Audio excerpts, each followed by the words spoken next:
오늘 말씀은 종말의 때를 경고하시는 주님의 말씀이죠. 이 말씀은 인생으로 하여금 생각하고 살아야 할 이유를 분명하게 우리에게 경고하고 계십니다. 마치 우리 자원이 무한정 있는 것처럼 쓰면 안 되고 아껴 써야 하는 것처럼, 절약할 줄 모르고 돈을 펑펑 쓰면 안 되는 것처럼 우리의 시간과 기회도 무한정 있는 게 아니라는 사실을 오늘 말씀이 강조합니다. 저는 TV 프로 중에 동물의 왕국, 동물들 이야기 나오는 프로를 좋아합니다. 세상이 시끄러울 때 특별히나 저는 더 그걸 보게 되는데요. 정신이 사나울 때 제 정신을 단순하고 기본으로 돌려주는 것 같아서 저는 그 프로가 좋습니다. 동물의 세계는 예측할 수 있고 그 기준선을 넘어서지 않기 때문에 그 속의 안정감을 느끼는 것 같습니다. 그런데 그 동물의 세계를 보면 힘이 센 자의 서열이 있죠. 가장 힘이 센, 가장 강한 동물이라고 우리가 보통 칭함을 받는 사자라 할지라도 그 사자는 절대로 자기 위장 이상의 것을 추구하지 않습니다. 배부르면 더 이상 사냥하지 않는다는 말이죠. 사자가 적당히 게을러서 얼마나 다행한 일인지 모릅니다. 배가 불러도 너무 부지런해서 그냥 지나가는 동물 다 그냥 잡아가지고 죽여놓고 먹지는 않고 배부르니까 다 잡아 죽여놓고 열심히 쫓아다닌다면 세상이 어떻게 될까요? 그냥 밀림은, 초원은 그냥 시체로 가득하게 될 겁니다. 그러나 다행스럽게도 사자가 적당히 게으릅니다. 배고플 때만 사냥하고 배부르면 사냥을 안 해줍니다. 이게 얼마나 다행한 일인지 모릅니다. 그런데 인간은 사자하고 다르죠. 사자는 배부르면 더 이상 사냥하지 않는데 인간은 그 배고픔에 끝이 없습니다. 통장이 나는 무적행을 채우기 위해서 혈안이 되어 있습니다. 자기 이상의 것으로 채워도 결코 만족함이 없죠. 물질만 그런 게 아니라 시간과 기회도 마냥 있는 것처럼 인생을 낭비하고 죄에 자신을 팔아버리는 일들을 서슴없이 합니다. 이유가 뭐겠습니까? 그건 오늘 주님이 경고하시는 이 말씀을 철저히 무시하기 때문일 겁니다. 종말은 없다라는 거죠. 종말이라는 개념은 교회가 인간을 지배하기 위해서 올무로 만들어 둔 허상의 개념일 뿐이다 라고 세상은 그렇게 이야기를 하죠. 정말 그럴까요? 성경은 명백하게 말합니다. 결코 그렇지 않다고요. 신앙이 없는 불신자들도 사실 오늘 우리 시대를 돌아보면서 종말이라는 단어를 그들도 많이 씁니다.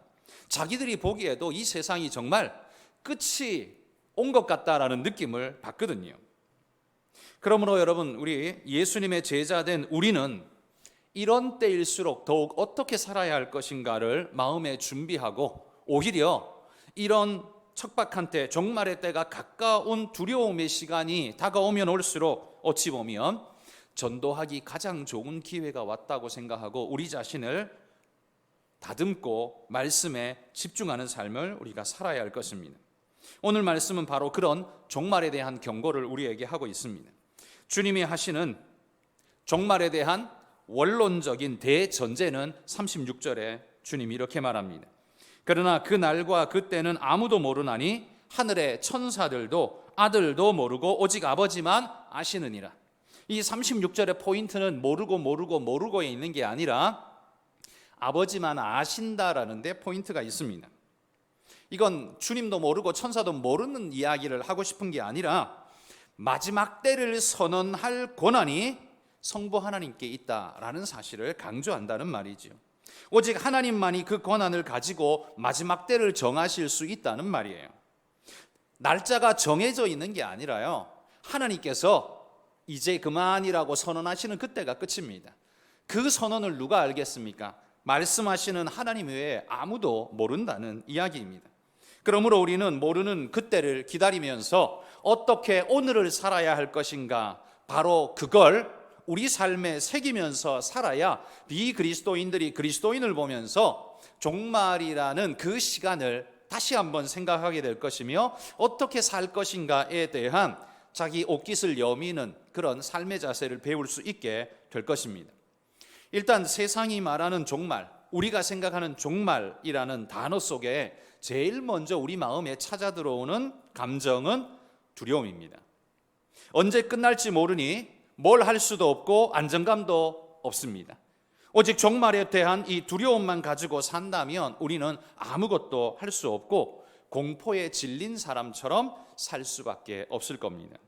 그렇다면 주님은 우리가 어떤 식으로 살기를 원하실까요? 그런 공포에 사로잡힌 모습으로 살기를 원하실까요?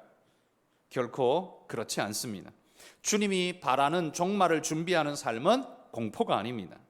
공포에 사로잡혀서 아무것도 못하고 인격적인 삶을 살지 못하는 그런 두려움에 떠는 것을 주님이 바라는 게 아닙니다.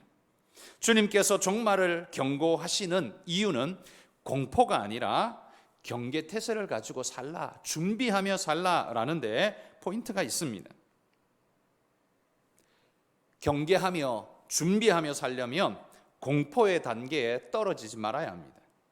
흥청망청 종말이 없는 것처럼 살아도 안 되지만요, 반대로 이 종말을 너무 극심한 두려움으로 바라보면서 벌벌 떨면서 살아서도 안 된다는 겁니다. 이 둘 다 비신앙적인 모습입니다. 우리는 이 흥청망청과 공포 사이 어디쯤에 우리의 위치가 있다는 말이에요. 그래서 종말에 대한 두려움에 빠지지 않도록 주님께서 이 말씀을 우리에게 주신 겁니다. 자, 오늘 말씀은 무화과 나무 비유로 시작하십니다. 무화과 나무의 이야기로 시작합니다. 이 비유는 뭘 말씀하고자 함일까? 32절에 보시면 그 가지가 연하여지고 잎사귀를 내면 여름이 가까운 줄을 우리가 안다, 예측할 수 있다라고 말하죠. 여름이 언제 오는가? 그건 가지가 연해지고 잎사귀를 내면 여름이 다가온다. 여름이 오면 그런 변화가 일어난다는 거죠.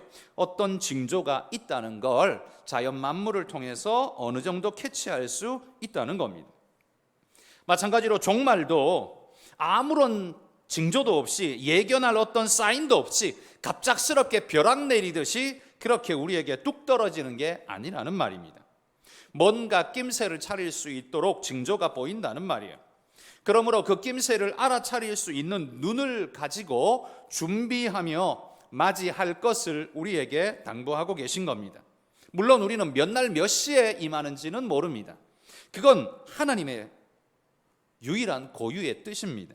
그러나 이런 상황이면 그분이 오실 때가 된 것이라고 생각할 수 있게 우리에게 사인을 주신다라고 성경이 말하고 있습니다.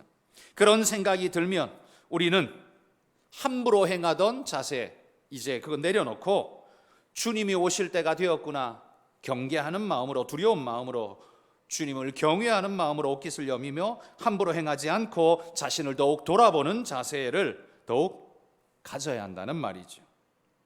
바로 하나님이 원하시는 것이 바로 그거라는 말입니다. 하나님이 만약에 종말을 주시는 목적이 우리를 죽이시려는 목적이라면, 마치 대적을 무찌르기 위해서 군사들은 어떻게 해야 됩니까?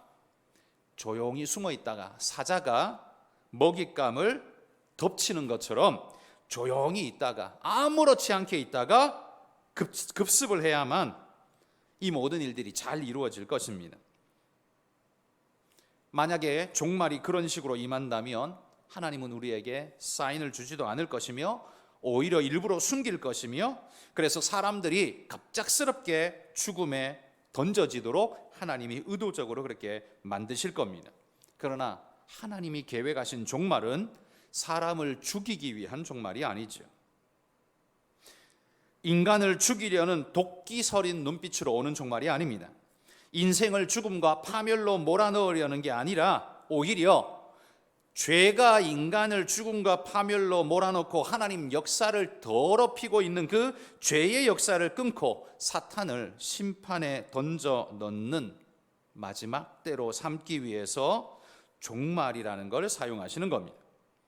물론 이때까지 사탄을 추종하는 모든 자들은 결국 사탄이 가는 지옥으로 함께 떨어질 수밖에 없겠죠.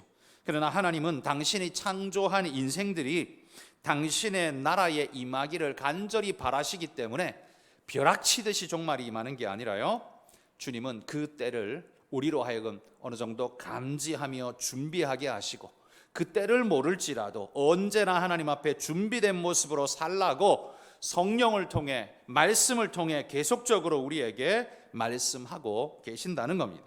기습 공격을 하시는 게 아니라는 말이에요. 그러므로 우리는 하나님이 주시는 사인을, 영적인 안목을 가지고 그것을 캐치하면서 준비하면서 살아야 한다는 말입니다. 자, 그러니까 오늘 본문에 보면 32절 말씀하고 36절의 말씀이 마치 충돌하는 말처럼 보일 수 있지만 이 두 말씀은 충돌하는 게 아니라는 말입니다.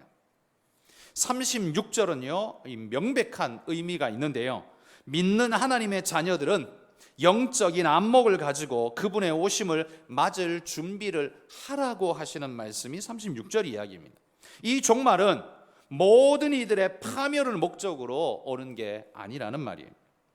40절에 말씀하시듯 그때에 누구는 구원받고 누구는 버림받을 것입니다. 그러나 철저한 파괴의 날이 되는 것은 아니라는 겁니다. 심판받는 자가 있기는 하겠지만 그렇다고 그날에 모든 자가 심판에 떨어지는 죽음의 날이 되는 건 아니라는 말입니다. 하나님이 이 핏빛 서린 눈빛으로 불을 뿜으면서 종말의 날에 콧김을 내뿜으시면서 우리를 죽이기 위해 임하시는 날이, 그런 날이 종말이 아니라는 말입니다. 그래서 우리는 종말이라는 개념을 감독들이 영화를 만들 때 둠스데이, 그래서 모두가 다 죽는, 모두가 다 파멸하는 그런 느낌으로 종말을 자꾸 그리지만 성경이 말하는 종말은 우리에게 그렇게 어둡지 않다라는 말이에요. 우리는 그 사실을 기억해야 한답니다.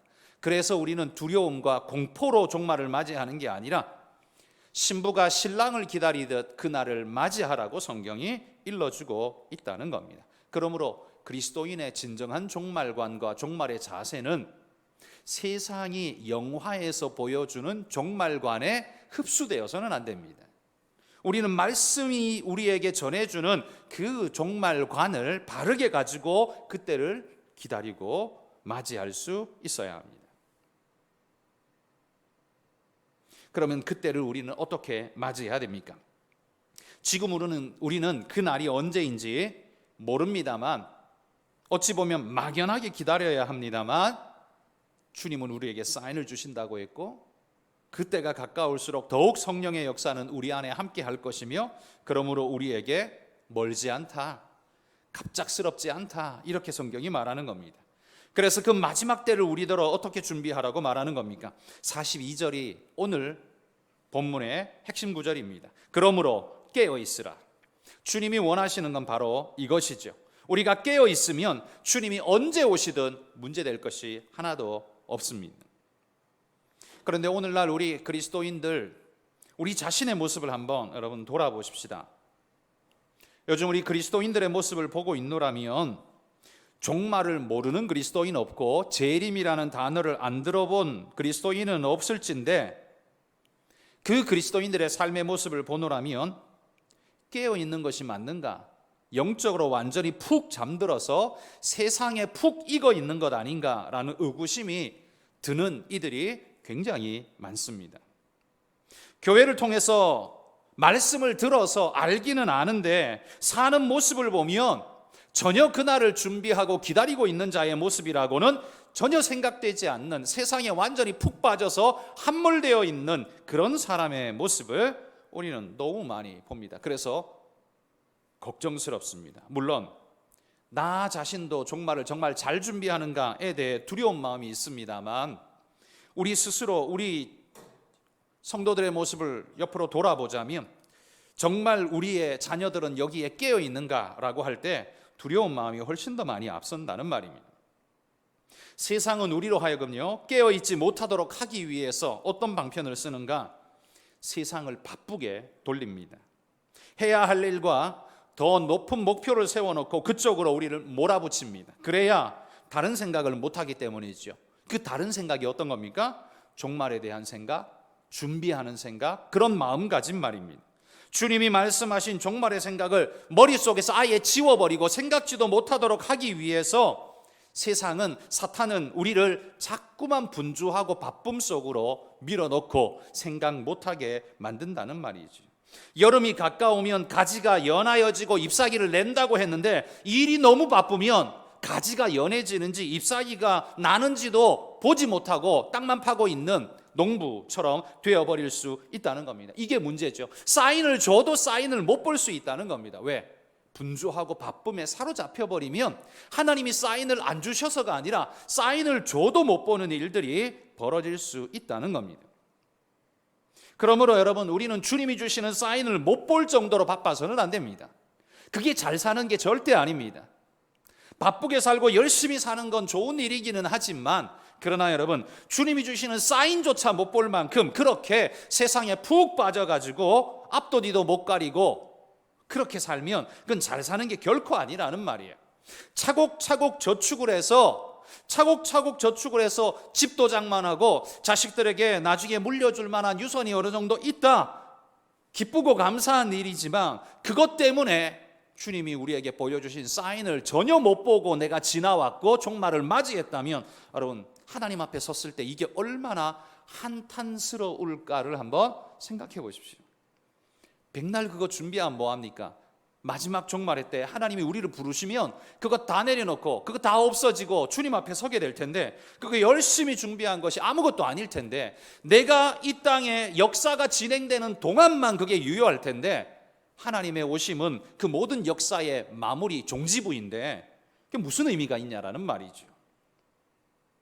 정작 주님이 우리에게 수없는 사인을 주실 때 우리는 바쁘다는 핑계로, 나는 할 일이 많다는 핑계로, 나는 건사할 가족들이 많다는 이유로 하나님이 주시는 사인을 잃어버리고 일에만 골몰해서 세상에 푹 빠져버린다면 우리는 변명할 거리가 전혀 없을 겁니다. 그러므로 여러분, 사자가 적당히 게을러서 다행이라고 제가 말한 것처럼 하나님이 주시는 사인을 못 볼 정도로 바빠서는 안 됩니다. 하나님이 주시는 사인을 쳐다보지도 못할 정도로 세상에 폭 빠져 있어서는 안 된다는 말입니다. 하나님이 사인을 주실 때 우리는 우리 손을 내려놓고 하나님의 음성에 귀를 기울일 수 있는 그런 겸허한 자세, 겸손한 마음이 우리에게 정말 중요하다라는 겁니다.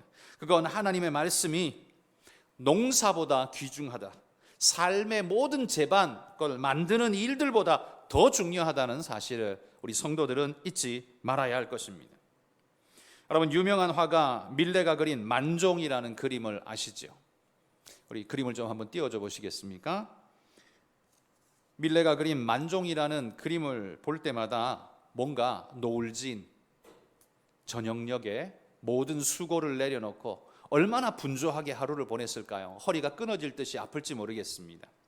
그 모든 수고를 다 내려놓고 부부가 서로 마주 향하면서 하나님을 향해 고개 숙여 기도하고 있는 이 그림은 우리에게 굉장히 많은 걸 던져주는 그림이라고 생각합니다.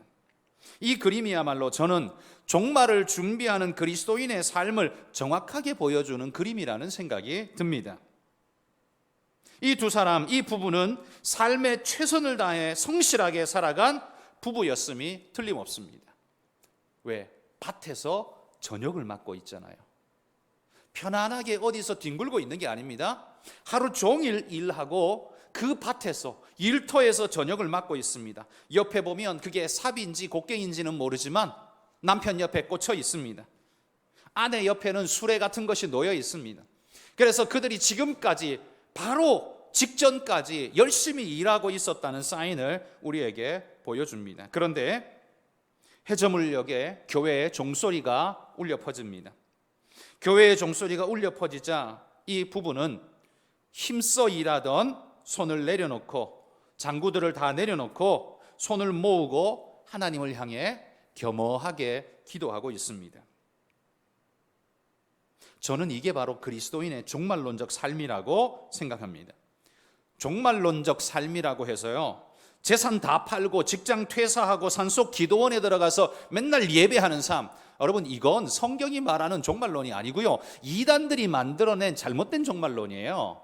이건 건강한 종말론이 아닙니다. 성경은 종말론을 그렇게 말하지 않아요. 진짜 종말론은 여기 만종이 말하고 있는 이 그림 같은 종말론입니다. 밭에서 만나는 종말론. 그러나 아무리 분주해도 하나님 앞에 기도해야 되는, 하나님이 주시는 사인 앞에 바로 즉각 반응하는 바로 그 사람들, 그게 바로 종말론적인 삶이라는 말이에요. 일상에 최선을 다하지만 일상에 함몰되어져서 하나님께 드려야 할 것을 잊어버리고, 바빠서 못 봤습니다, 바빠서 못 들었습니다, 바빠서 못했습니다 라는 이런 말을 결코 하지 않는 삶. 아무리 바쁘고 아무리 중요한 것이 있다 할지라도 하나님보다 더 앞서지 않고 하나님보다 더 중요하지 않습니다. 이들은 하나님이 부르시면 언제든지 떠나갈 준비를 하고 있는 사람처럼 살고 있습니다. 그러나 그들의 터전은 밭에 있습니다. 자신들의 논밭이 아무리 중요해도 하나님이 부르시면 언제든 손을 놓고 떠나갈 준비를 하고 있는 사람들입니다. 그래서 종소리가 울리면 즉시로 모든 것 내려놓고 기도하며 하나님 앞에 고개를 숙이고 있습니다. 이게 바로 주님이 말씀하시는 종말론적인 삶이라는 말이에요. 바로 이러한 종말의 때에 우리는 어떤 자세로 살아야 할 것인가? 42절에 말한 것처럼 깨어 있어야 합니다. 이게 핵심입니다. 깨어 있어라. 좀 막연해 보이죠. 그러면 깨어 있다라는 건 도대체 어떤 삶을 말하는 것일까요? 간단하게 정리하면서 4가지로 이렇게 말씀드립니다. 첫 번째, 깨어 있다라는 건 영적 레이더를 늘 가동하는 삶입니다. 공군이요, 적기가 이 나라에 침범하거나 공격하는 걸 감지하기 위해서 늘 레이더는 한시도 멈추지 않고 방공 레이더가 돌아갑니다. 그게 한시라도 멈춰버리면, 미사일이 날아오는 그 순간에 멈춰버리면 사망이죠. 멸망이 되는 겁니다. 그래서 이 레이더는 그 어떤 시간에도, 칠흑 같은 어둠에도 절대로 꺼지지 않습니다. 특히 전쟁 시기라면 더더욱 중요하죠. 한시라도 꺼놓아서는 안 됩니다. 한시도 경계병이 그 자리를 비워서는 안 됩니다. 이게 바로 깨어있는 삶이라는 말입니다. 그리스도인들은 영적 레이더를 꺼놓고 살아서는 안 됩니다. 그러기에 여러분, 우리가 좀 힘드시지만, 이게 쉬운 일은 아니지만, 여러분이 직장 갈 때 영적 레이더를 꺼놓고 집에 들어올 때 켜십니까? 아니면 주일날 교회당에 오실 때 영적 레이더를 켰다가 예배 마치고 나가시면서 영적 레이더를 끄고 유기를 사십니까? 그건 그리스도인의 삶이 아니라는 말이에요. 그럼 교회는 왔지만 그럼 깨어있는 삶이 결코 될 수 없다는 말입니다. 군대가 그 한순간도 레이더를 꺼서는 안 되는 것처럼 그리스도인의 영적 레이더는 언제고 꺼져서는 안 된다라는 말입니다. 그게 바쁘다는 핑계로 그게 끌 수 있느냐? 없다라는 말이에요. 바쁘다는 핑계로 그 영적 레이더가 꺼질 수 있느냐? 없습니다. 그 핑계에 빠져드는 순간 우리는 죽음인 겁니다. 종말의 사인을 감지하지 못하게 되고 하나님이 이끄시는 인도를 감지하지 못하게 되면 우리는 마치 핸들이 고장난 고속 자동차처럼 가기는 가는데 어디로 가야 될지 모르고 아무데나 들이박는 그런 상태가 되어버리고 말 겁니다. 영적 레이더를 늘 가동하고 살아가시는 그런 믿음의 일꾼들이 되시기를 소망합니다. 그게 깨어있는 첫 번째 일이라는 거예요. 두 번째, 깨어있는 두 번째 일은 뭐냐 하면 주님을 감지하려고 애쓰는 삶을 사셔야 합니다. 그게 깨어있는 삶입니다. 첫 번째하고 비슷한 유의 이야기입니다만, 여러분, 우리는 주님을 영적 감각으로 감지하려고 애쓰셔야 합니다. 유물론과 유실론은 학교 교실에서만 나뉘어지는 개념이 절대 아닙니다. 오히려 우리 삶의 현장, 우리 삶의 태도에서 그것은 명확하게 나타나는 것입니다. 유물론자들은 신이 없으니 물의 존재, 물적 존재, 육체의 소욕에 오롯이 자기를 내어 맡깁니다. 그렇게 사는 게 이상하지 않습니다. 그들에겐 당연합니다. 왜? 그 사람들은 유물론자이기 때문에 영적인 것 없습니다.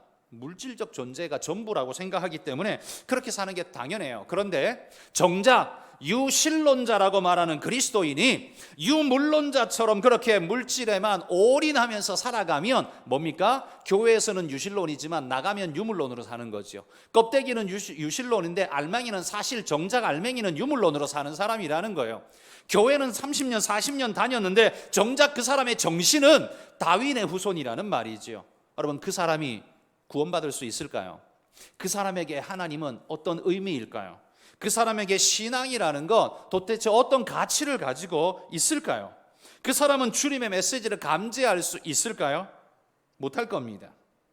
그리스도인은 주님의 사인을 감지하려고 애를 써야 합니다. 일이 많다고 그 핑계에 빠져서 하나님을 감지하고자 하는 모든 노력과 수고와 애씀을 포기하고 바쁨 속에 자신을 내팽개쳐 버린 사람, 그건 깨어있는 사람일 수 없습니다. 여기서 조금만 더 제가 과격한 표현을 과하게 좀 들어가자면, 오늘 이 시대 보십시오. 예배에 나오는 면면을 살펴보십시오. 우리가 면죄부를 얼마나 많이 주고 있는가를 보십시오. 예배 안 나오면 다 직장 탓이고 바쁘기 때문이고 일이 많기 때문이고 그건 당연한 것이고, 그러니 젊은이들은 교회 나오지 않아도 괜찮고 할 일 없는 어른들만, 노인들만 교회 나와야 됩니까? 아니죠. 그들은 영적 레이더를 다 끄고 살아도 괜찮습니까? 아니죠. 사탄의 폭격을 지금 수도 없이 그들은 막고 있습니다. 어디서요? 직장에서, 가정에서, 밖에서, 집에서, 모든 곳곳에서. 그러니까 레이더가 가동되지 않기 때문에 전혀 감지를 못하고 어디서 막고 있는지, 이게 어디서 날아오는지도 모르고 얻어터지고 있는 거지요. 제가 왜 중직자의 기준은, 물론 이게 중직자가 아니라 모든 성도의 기준인데요, 모두라고 말하기에는 너무 어렵고 빡빡하기 때문에 제가 계속 그 말씀을 드리는 겁니다. 중직자의 선거를 할 때에 예배를 멀리하는 사람, 예배에 별로 관심 없는 사람은 절대로 뽑아서는 안 됩니다 라고 말한 거예요. 그 사람이 40년 50년을 이 교회 한 교회에 우물 한 우물을 팠다 할지라도 그런 사람은 절대로 우리의 영적 지도자가 되어서는 절대 안 됩니다. 그건 우리의 절망입니다.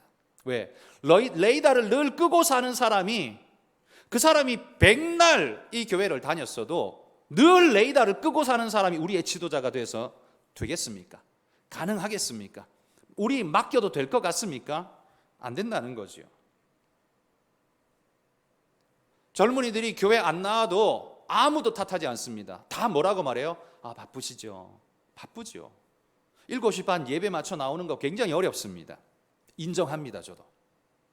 근데 정말 이 시간에 그분들이 헐레벌떡이라도 와서 영상 앞에 앉아서라도 정말 열심히 드리고 있다면 저는 정말 감사할 것 같습니다. 그런데 정말 그렇습니까? 이건 우리 모두가 스스로에게 질문해야 합니다. 지금 시대가 그렇지 않다고, 여러분, 시대가 그렇지 않다고 주님의 재림이 없어집니까? 옛날과 다른 시대라고 주님의 재림이 없어졌습니까? 하나님의 심판이 30년 전에는 있었는데 시대가 바뀌어서 주님의 심판이 없어졌습니까? 아니잖아요. 그러므로 우리의 영적으로 깨어 있어야 할 이유는 100년 전이나 1000년 전이나 지금이나 똑같은데 우리의 자세와 태도는 너무나 많이 무너져서 레이더를 아예 끄고 살아도 당연한 걸로 인정해 준다는 말이죠. 당연한 걸로. 예배 안 나오면 당연히 바쁘겠지. 365일 주일 빼고는 절대로 예배 안 나와도 당연한 걸로 맞아들이고 당연하게 받아들이고 아무 개념이 없지요. 그리고는 인기 투표하듯이 장로 선거를 하죠. 이게 우리 시대의 저주입니다. 누가 우리의 지도자가 되어야 합니까? 장로는 그냥 장로가 아니에요. 그 우리 지도자이고 우리 교회의 갈 길을, 방향성을 정하는 사람이고 하나님의 음성을, 하나님의 그 사인을, 감지를 먼저 하고 우리 교회의 옳은 길, 바른 길을 제시하는 사람이 그게 목사와 장로의 역할이지요. 그래야 되는데 우리는 늘 안테나 내리고 레이더 끄고 살면서 정작 선거에는 나오고 싶고, 장로는 되고 싶고, 완장은 차고 싶고, 이름은 얻고 싶고. 될 일입니까? 이게 될 일입니까? 그럼 우리는 영적 레이더가 정말 켜져 있는지 꺼져 있는지 우리 스스로를 계속해서 돌아봐야 합니다. 그리고 우리는 수많은 우리 스스로의 핑계들 속에서 우리 무덤을 파면서 우리는 살고 있다는 걸 우리는 인정해야 합니다.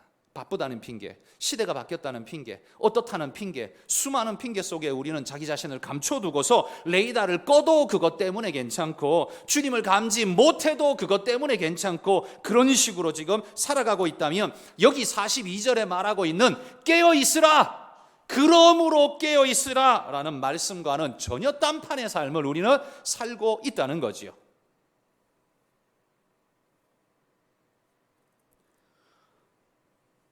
우리 교회가 미래가 있으려면 돈 잘 버는 사람이 많아야 되는 게 절대 아닙니다.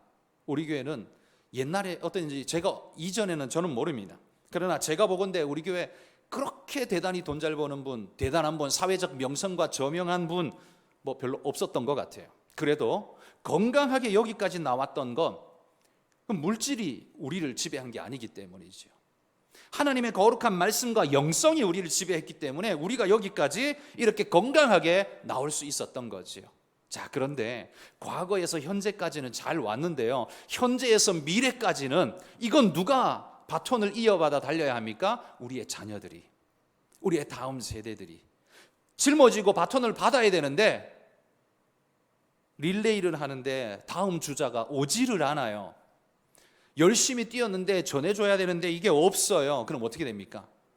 뒤에 아무리 열심히 뛰었어도 경기에서 이길 수가 없는 겁니다. 목사이다 보니까 걱정이 참 많습니다. 제가 오늘만 사는 사람 같으면야 제가 걱정 안 할 것 같은데요, 저는 오늘 설교를 하면서도 내일 설교를 걱정하는 사람입니다. 오늘을 살면서 다음 달을 걱정하고요, 매월 9월 달만 되면 그 다음 해 스케줄을 짜고 앉아 있는 사람이 접니다. 그래야 저는 일을 할 수 있거든요. 그래서 누가 내 시간 뺏는 걸 저는 제일 싫어합니다. 예전엔 저는 이런 생각했어요. 밥 사준다 소리 하지 말고 내 시간을 좀 뺏지 말았으면 좋겠다. 저는 그게 진짜 마음의 소원이었거든요. 요즘 뭐 밥 못 먹는 사람이 있습니까? 내 시간을 뺏는 게 난 제일 싫었어요. 왜? 나는 내 스케줄대로 내가 준비하며 살아가야 하는 내 스케줄이라는 게 있는데, 나는 딱 부딪혀서 임기응변이 뛰어나서 딱 부딪혔을 때 뭘 쫙 잘하냐? 저는 아니라고 생각되거든요. 그래서 저는 늘 설교도요, 항상 미리 준비하지 않으면 안 됩니다. 항상 미리 준비합니다. 늘 먼저 준비하고, 계획도 늘 몇 달 전에 세우는데 몇 달 동안 계속 생각하고, 생각한 거 또 생각하고, 그래서 구멍 난 거 없는지 또 뒤져보고, 그러다 보니 남들 1시간에 할 거 2시간, 3시간 해야 되는 것도 있고요, 뭐 또 반대로 남들이 몇 시간 해야 될 건 난 1시간에 끝내는 경우도 있습니다. 어쨌든 그러다 보니 미래를 많이 걱정합니다. 한가람 교회가 지금까지 정말 아름답게 잘 왔다는데 저는 전적으로 동의합니다. 그런데 지금까지 잘 왔기 때문에 앞으로도 잘 갈 거라는 말에는 동의하지 않습니다. 멸망하는 건 한순간이거든요. 쌓아 올리는 건 오래 걸리지만 폭망하는 건 순간입니다. 그래서 제가 깨어있지 않으면, 그걸 준비하지 않으면 득달같이 만나는 그 어려움의 순간을 아무 생각 없이 만나버리면 우리는 그냥 주저앉아서 폭망할 수밖에 없는 상황이 다가올 수 있을 거라는 두려움이 늘 있습니다. 믿음이 없어서 그런지는 모르겠습니다만, 그래서 늘 제 머릿속은 복잡합니다. 제가 집에 가면 성경책을 펴거나 다른 걸 안 합니다. 있는 동안 머리를 열심히 썼기 때문에 집에 가면 이걸 비워야 되거든요.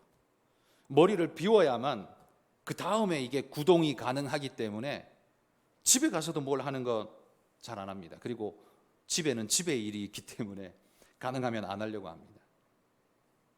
그래서 있는 시간 동안 제가 풀 가동을 해서 뭔가를 준비하려고 많이 애를 씁니다. 늘 걱정 속에서 저는 살아갑니다. 여러분이 보실 때는 저 방에 콕 박혀서 도대체 저 인간은 저 방에 콕 박혀서 뭐 하나? 365일 나오지도 않고 저기 콕 박혀서 뭐 하나? 그런 생각 드시겠지만 저는 제 방에서 혼자 전쟁하고 있습니다. 여러분이 모르시는 전쟁을 저 혼자 하고 있습니다. 제 걱정은 그겁니다. 우리의 내일은 안전한가? 우리의 다음 세대는 믿을 만한가? 맡겨도 되는가? 제가 기준선을 끊는 기준선은 그냥 대략입니다. 뭐 어디 정확한 게 있겠습니까? 55세가 기준선이라고 생각합니다. 그 이하는 불안합니다. 그 이상은 과거의 마인드와 과거에 받은 교육으로 이미 몸이 훈련되어 있습니다. 그런데 55세 이하는요, 제가 보건대 그렇게 훈련되어 있지 않고 그 위의 어른들, 선대의 어른들과 같은 마인드나 자세가 있지 않습니다. 본 건 있는데 정말 그렇게 그것이 발현될 수 있을까라는 걱정이 되게 많이 됩니다. 사실 모르죠. 저는 걱정하지만 정작 그날이 이르렀을 때는 정말 아름답게 꽃피는 분들이 될 수 있을 거라고 생각을 합니다. 저는 그 가능성 분명히 있다고 생각해요. 그런데 인간적으로 지금 우리의 모습을 10년 연장해서 내일로 내다봤을 때 우리의 10년 후 내일은 안전한가라는 질문 앞에 저는 매우 불안정해 보인다라고 말할 수밖에 없다라는 거죠. 왜? 영적 레이더를 끄고 사는 사람이 몇인가? 예배 안 나오는 걸 너무 당연시 여기는 젊은 세대로 가득한 우리의 내일은 가능할 것인가? 이런 걱정이 굉장히 많이 듭니다. 이야기하다 보니 이쪽으로 너무 많이 흘러서 죄송합니다. 다시 우리의 본론으로 돌아왔어요. 깨어 있어야 하는 첫 번째는 영적 레이더를 끄지 말고 늘 가동해야 한다는 겁니다. 두 번째는 주님을 감지할 수 있도록 늘 애쓰셔야 한다. 그게 깨어 있는 것이다 라고 말씀드렸습니다. 세 번째는 뭐냐 하면요, 우선순위를 망각하지 않는 삶이 그게 깨어 있는 삶입니다. 깨어 있다는 건 가장 중요한 걸 늘 감지하면서 바라보고 있다라는 이야기입니다. 그러므로 우선순위가 살아있는 삶이죠. 내 가족을 위한 사업의 일도 매우 중요한 일입니다만 내가 영적인 그리스도인이라는 걸 자각한다면 그것도 중요하지만 그것보다 더 중요한 그건 하나님의 말씀을 듣고 따르는 순종의 삶이 내게 더 우선해야 한다라는 의식이 분명히 살아있어야 한다는 거죠. 그게 내 우선순위다라고 언제든지 말할 수 있는 사람이어야 한다는 겁니다. 그 믿음이 우선순위로 작동하고 있는가 우리 스스로 자기 자신에게 물어봐야 합니다. 우선순위를 잃었다면 그건 깨어있는 삶이 아닙니다. 우선순위가 망각된 사람은 그냥 뒤섞여버린 뒤죽박쥐, 그래서 그의 삶이 뒤집지 않은 전병처럼 어디는 설있고 어디는 새카맣게 타버린 그런 모습이 되어버릴 겁니다. 네 번째, 깨어 있으라는 네 번째는 겸손하게 때를 준비하는 삶을 가르쳐 말하는 것입니다. 우리는 주님이 오시는 그 때를 모릅니다. 그렇기 때문에 겸손한 마음으로 주님의 때를 감지하려고 노력해야 하고 주님이 우리에게 주시는 사인을 늘 마음에 받으려고 영적 예민한 레이더로 주님께 열려 있어야 합니다. 그래서 종말의 사람은 늘 하나님 말씀에 겸손하게 준비된 사람이어야 합니다. 하나님이 뭐라고 해도 자기 손익계산을 따지면서 때를 바꾸려 하거나 불평을 끊임없이 쏟아내거나 그건 겸손한 그리스도인의 자세라고 말하기에는 어렵겠죠. 우리는 그리스도의 제자답게 종말을 무시하고 사는 사람들처럼 살아서는 안 됩니다. 우리가 그렇게 사는 순간 우리의 행동이 하나님은 없다, 종말이라는 건 없다, 영원 무궁토록 오늘일 테니까 당신들은 오늘을 즐기며 살라라고 전도하는 것과 매한가지라는 말입니다. 여러분, 우리는 세상이 뭐라고 조롱을 해도 노아처럼 묵묵히 방주를 만들어야 됩니다. 방주를 120년 동안 만들었다죠. 정말 오랫동안 만들 수밖에 없는 거대함이었죠. 근데 여러분, 나는 정말 그 시간을 견뎌내고 있습니까?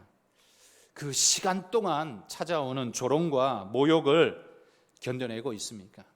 그리고 그 한 목적을 잃어버리지 않고 하나님의 명령이라고 그걸 100년이 넘도록 지켜낼 수 있는 힘이 우리에게 있습니까? 여러분, 이게 깨어있는 신앙인의 삶 아니겠습니까? 하나님이 우리에게 요청하시는 이런 신앙의 삶을 우리가 잘 유지할 수 있도록 오늘 하나님의 말씀을 마음에 새기고, 주님이 다시 오시마 약속하신 그 마지막 때가 지금 목전에 이르렀다라는 이 마음을 여러분 잃어버리지 말고 풀어헤치지 말고, 바쁘다는 핑계와 먹고 살기 힘들다는 핑계에 대해서, 물론 그게 사실이지만요, 바쁜 것도 사실이고 먹고 사는 것도 힘든 것이 분명한 사실이지만 그 사실이 하나님의 마지막을 준비해야 되는 대명제보다 더 크지는 않다는 사실입니다. 주님을 맞이해야 되는 우리의 거대한 사명보다 더 크지 않다는 사실을 우리는 늘 기억하고 주님 오심을 준비하며 살아가는 그런 믿음의 일꾼들이 되시기를 주의 이름으로 축복합니다.